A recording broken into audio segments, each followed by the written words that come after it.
Are you facing issues with FaceTime constantly crashing on your iPhone? FaceTime crashes often stem from outdated software, corrupted app data, or network-related issues. This guide provides effective solutions to fix the problem and get FaceTime working smoothly again.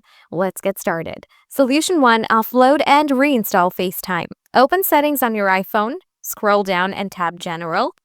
Tap iPhone Storage. Locate FaceTime in the list and tap on it. Tap Offload App, then confirm your choice. After offloading the app, tap Reinstall App to download FaceTime again. Reopen FaceTime and check if it's stable. Solution 2. Reset FaceTime. Sometimes, simply restarting the app can fix temporary glitches that cause crashes.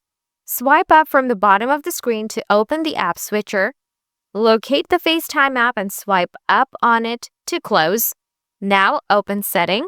Scroll down, tap Apps, scroll down, tap FaceTime, turn it off, wait for some time, then turn it back on again.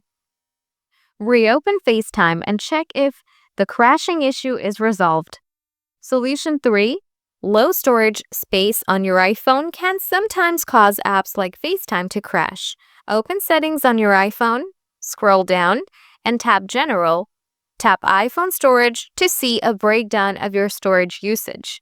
Review the list of apps and identity and unused apps or games taking up significant space. Tap on the app you wish to delete, then select Delete App and confirm. Solution 4. Enable background app refresh for FaceTime. Allowing FaceTime to refresh in the background can improve its stability and prevent crashes.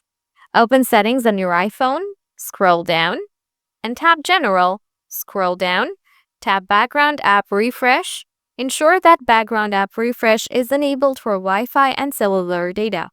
Scroll down and ensure FaceTime is toggled on. By following these steps, you should be able to fix the crashing issue on FaceTime and enjoy uninterrupted calls. If this guide helps you, don't forget to subscribe for more troubleshooting tips and stay tuned for the next update.